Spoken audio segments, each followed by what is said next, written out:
Good morning! It's a new week, it's a new day, and as usual, late na naman tayo. For me, 7:05, late na yan. Especially if may mga anak kang aasikasuhin. And most especially sa bagong bahay and Monday. So meaning, may work na tayo ulit. And sabi ko nga sa mga previous content ko na ako ay work at home mom.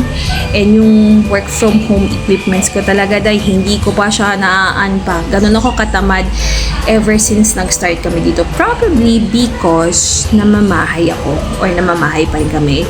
Maganda yung bahay, actually sobrang ganda niya. Pero alam mo yun yung tagal nyo kasing namuhay or nasanay sa buhay nyo before, may kasama kayong iba, and now, all of a sudden, bigla-bigla naglipat kayo, and it's a very big adjustment, not only for me, pero for the rest of us. So, kaya siguro bigat ng katawan ko. Yung gusto mo nang kumilos, pero yung katawan mo parang gusto lang humiga and matulala and mag-daydream. Pero as a single mom, hindi pwede yun. No yun. Ikaw na lang yung aasahan ng mga anak mo. Alam niyo yan.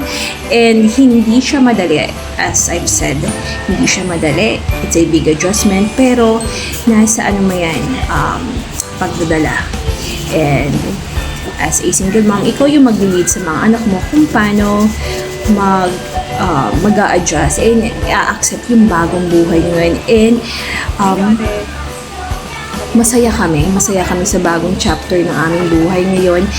Again, hindi siya madali, pero kung ginagawa mo ang mga bagay nito para sa mga taong mahal mo and mahal mo yung ginagawa mo, kakayanin mo lahat. I don't want to go cheesy with this 4-minute vlog, but yun nga, kakayanin mo lahat. And katulad niyan, diba? Pag ganyan-ganyan lang ako, pero nakapagsain na ako. Medyo syunga pa nga ako dyan eh. Lutang talaga ako, babe. Tingnan mo, nilagay ko yung rice cooker, pinindot ko, pero hindi pa siya nakasaksak. Kettle yung nakasaksak, babe. Diba?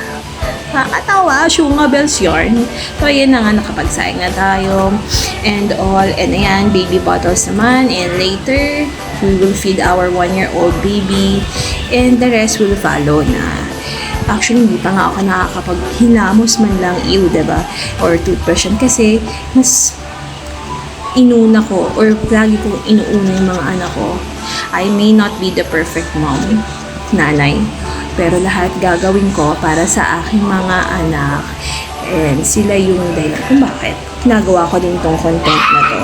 Huwag na tayo magpaano, alam natin pag nagko-content, may extra income dyan. And I'm doing this also to show na hindi madaling maging single mom. So, a big respect for single moms, single dads, or to any parents na kinakaya ang lahat para sa kanilang mga anak. So, ayan, almost done na tayo sa ating paglilinis ng mga baby bottles ng ating mga anak. And later on, sterilize lang natin yan. And pag-feed na tayo ng baby ko. Paunang pakain sa kanya because yung baby ko, gusto niya may kinakain siya agad. Then, afterwards, kakain ko siya ng rice. Ganun siya katakaw. Mahal siya sa nanay niya eh. But anyway, ayan, luto na yung sinain. And pag-feed na tayo ng baby. And maya-maya and ayan na nga yung baby Lorcan ko. Maaligid na. Actually, pasimulang pagkain niya lang yan. Afterwards, papahingan lang yan. And i-eat na naman siya ng rice. Ayan, diba?